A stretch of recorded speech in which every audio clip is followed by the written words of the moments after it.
Hello friends, ಇವತ್ತು ನಾನು ನಿಮಗೆ ಖಾರವಾಗಿ ಹಾಗೂ ರುಚಿಕರವಾಗಿರೋಂಥ ಚಿಕನ್ ಸಾರು ಯಾವ ಥರ ಮಾಡೋದು ಅಂತ ಹೇಳಿ ತೋರಿಸ್ಕೊಡ್ತಾ ಇದ್ದೀನಿ. ಫ್ರೆಂಡ್ಸ್, ನಿಮ್ಗೇನಾದರೂ ನನ್ನ ವೀಡಿಯೋಸ್ ಇಷ್ಟ ಆಗ್ತಿದ್ರೆ ಲೈಕ್, ಶೇರ್ ಹಾಗೂ ಸಬ್ಸ್ಕ್ರೈಬ್ ಮಾಡೋದನ್ನು ಮರಿಬೇಡಿ. ಸೊ ಬನ್ನಿ ಫ್ರೆಂಡ್ಸ್, ಹಾಗಾದರೆ ನೋಡೋಣ ಈ ಚಿಕನ್ ಸಾರನ್ನ ಯಾವ ಥರ ಮಾಡೋದು ಅಂತ.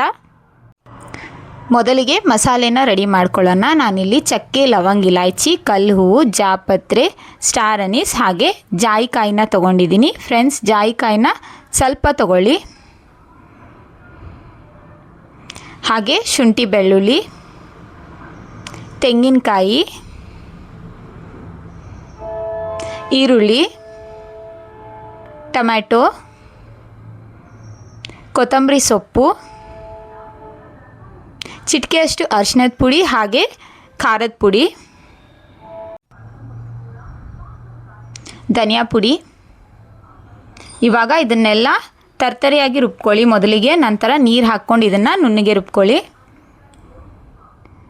ಇವಾಗ ಒಂದು ಪಾತ್ರೆನ ಗ್ಯಾಸ್ ಮೇಲಿಟ್ಟು ಅದರಲ್ಲಿ ಎಣ್ಣೆನ ಹಾಕ್ಕೊಳ್ಳಿ. ಎಣ್ಣೆ ಬಿಸಿ ಆದ ನಂತರ ಅದರಲ್ಲಿ ನಾವು ರುಬ್ಬಿಟ್ಟಿರುವಂಥ ಮಸಾಲೆನ ಹಾಕ್ಕೋಬೇಕು.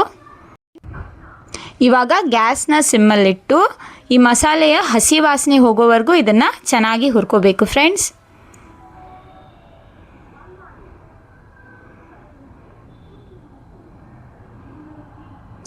ಚೆನ್ನಾಗಿ ಹುರ್ಕೊಂಡಿದ ನಂತರ ಇದರಲ್ಲಿ ಮೊಸರನ್ನ ಸೇರಿಸ್ಕೋಬೇಕು. ಹಾಗೆ ರುಚಿಗೆ ತಕ್ಕಷ್ಟು ಉಪ್ಪು. ಇವಾಗ ಇದನ್ನೆಲ್ಲ ಚೆನ್ನಾಗಿ ಮಿಕ್ಸ್ ಮಾಡಿಕೊಂಡು ಇದರಲ್ಲಿ ಚಿಕನ್ನ ಹಾಕ್ಕೋಬೇಕು.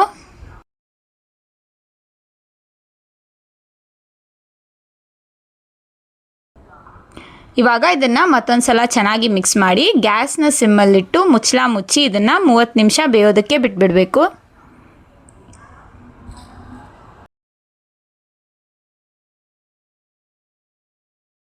ಫ್ರೆಂಡ್ಸ್, ಚಿಕನ್ ಸಾರು ರೆಡಿಯಾಗಿದೆ. ಲಾಸ್ಟಲ್ಲಿ ಇದ್ರ ಮೇಲೆ ಕೊತ್ತಂಬರಿ ಸೊಪ್ಪನ್ನು ಉದುರಿಸ್ಕೊಂಡು ಸರ್ವ್ ಮಾಡಿದರೆ ತುಂಬಾ ಟೇಸ್ಟಿಯಾಗಿರುತ್ತೆ.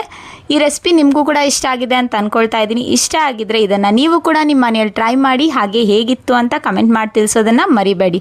ಸೊ ಹಾಗಾದರೆ ಇವತ್ತಿನ ವೀಡಿಯೋದಲ್ಲಿ ಇಷ್ಟೇ. ಮುಂದಿನ ವೀಡಿಯೋದಲ್ಲಿ ಮತ್ತೊಂದು ಹೊಸ ರೆಸಿಪಿಯೊಂದಿಗೆ ಸಿಗೋಣ. ಅಲ್ಲಿವರೆಗೂ ಟೇಕ್ ಕೇರ್ ಅಂಡ್ ಬಾಯ್.